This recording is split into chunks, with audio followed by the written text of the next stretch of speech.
If you love the Godfather movies, then you'll love Take the Cannoli, the Godfather podcast. Each week, we take a few minutes to talk about anything and everything Godfather, including business and leadership lessons from the Godfather. Here's your consigliere, Lou Bortone. Godfather Podcast, Episode 6, The Miracle on Mulholland.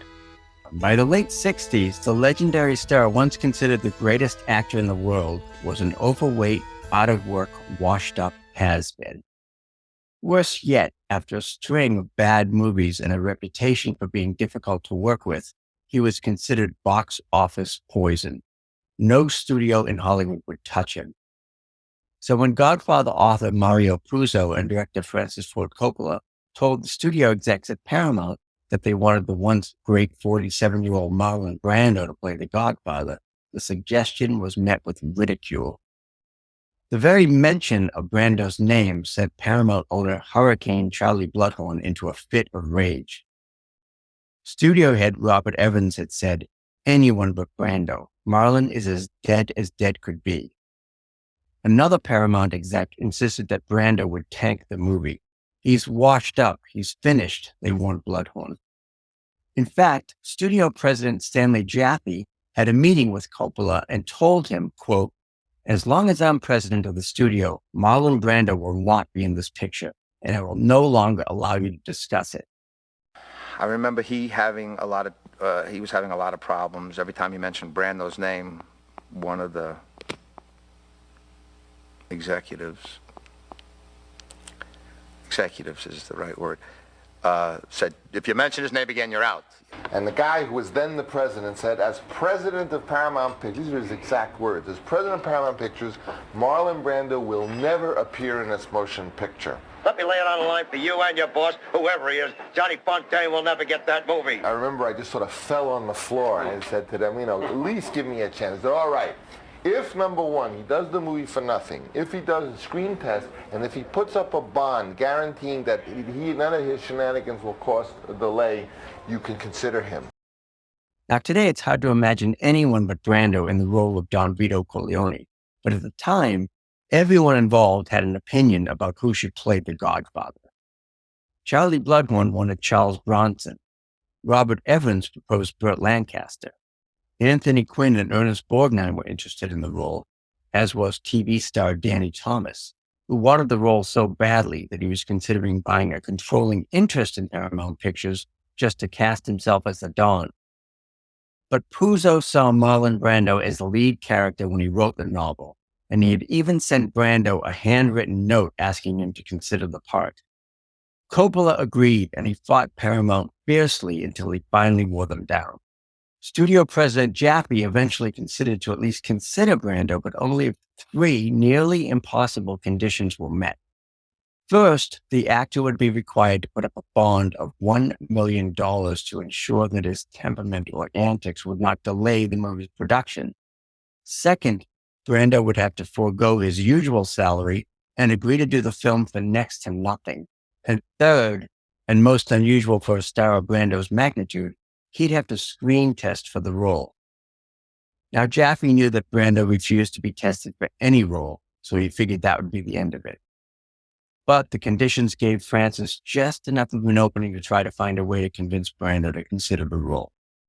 Brando, once considered the greatest of his generation, had vowed never to act again, let alone play a mafia don. He had received Puzo's letter, but he had never even read the book. However, Brando was by now deep in debt and dependent on Valium and in the middle of his 3rd divorce. Brando's assistant, Alice Marchak, had read The Godfather, and she knew that he'd be perfect for the part. She also knew that Brando had hit rock bottom and desperately needed the role. So she began a long campaign trying to convince him to consider the role.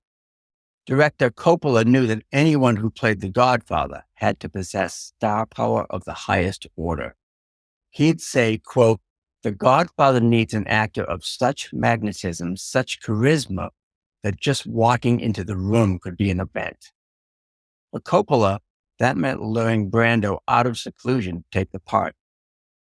A dinner was arranged between Coppola and Brando at the famed Chianti restaurant on Melrose Avenue in Hollywood. and the director went to work on seducing Brando to take the role. After the dinner, Brando was intrigued, but there was still the little matter of the required screen test.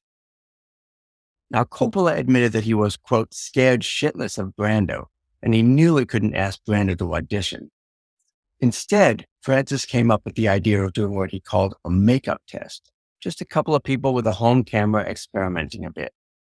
The word screen test was never mentioned. So in January 1971, Coppola and a tiny crew arrived at Brando's sprawling house atop the Hollywood Hills at 12,900 Mulholland Drive, home movie camera in hand, to do the screen test that wasn't a screen test. The whole thing was a clandestine mission, and the small crew was sworn to secrecy. The Paramount execs had no idea what Coppola was up to. And I called up Brandon, whom I didn't know, and had made that contact, and said, "Oh, what if I do some makeup tests?" I said, to get around the screen test. And I went and I brought Italian cheese and cigars and stuff. And we were just shooting, and he saw the cheese and he went like that, and he started to take his hair and put shoe polish on. And he says, "It's like a bulldog." And puts on his own. I want to have, And he's doing this right there, and I'm shooting it, and then he started going. He put Kleenex in his mouth, and he had black. It's remarkable to see. Now, Coppola had brought along some props like prosciutto and cheese and cigars that he hoped might help Brando get into character. Eventually, Brando entered his living room in a Japanese kimono with his hair long and blonde. He was soft-spoken and a bit tentative, but to everyone's astonishment, Brando slowly began his transformation into Vito Corleone. First, he tied back his blonde hair into a ponytail and darkened his hair with black shoe polish.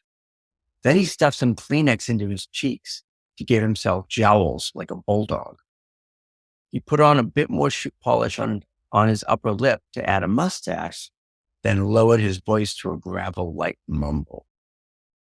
Brando improvised and experimented with his posture and his mannerisms until he was ready. Then Coppola's 16mm camera started to roll. One of the crew read with Brando as they witnessed the 47-year-old actor morph into the aging mafia chief. Everyone in the room was astonished. According to Coppola, Brando had inhabited the essence of Don Corleone.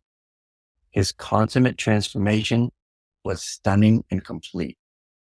"I knew that what Brando had done on tape was extraordinary," said Coppola. So Francis then took a gamble that could have had him fired, but it might also finally settle the matter on Brando. He went over the heads of everyone at the studio of LA, got on the next plane to New York City with Brando's tape under his arm, and went straight to Gulf and Western's headquarters to see Charlie Bloodhorn. Gulf and Western owned Paramount Pictures, so Charlie was basically the boss of all bosses. Coppola got to New York and played the tape for Bloodhorn. "Francis, who is this?" Bloodhorn asked in his thick Austrian accent. Then it hit him. No, absolutely not. I don't want this crazy Brando." But before Bloodhorn could storm out of the room, he found himself transfixed by what producer Al Ruddy would dub the miracle on Mulholland. Bloodhorn saw Brando become Don Corleone right before his eyes. "Wait, this is terrific!" Everyone else at the studio who witnessed the transformation were equally shocked and impressed. It was spectacular. The battle for Brando had been won by Coppola and Puzo. Though now Francis was on even shakier ground with Evans and Jaffe, since he had made an end run around them by going straight to Charlie Bloodhorn. Still, the gamble paid off, and the rest, as they say, is movie history. However, the epic casting battles for the film were just beginning. But more about that next time on the Godfather podcast. Join us each week to watch or listen on YouTube, Spotify, iTunes, or wherever you get your podcasts. Until then, ciao for now. Thanks for listening to Take the Cannoli, the Godfather podcast with Lou Bortone. Join us again next time. If you know what's good for you, the beach.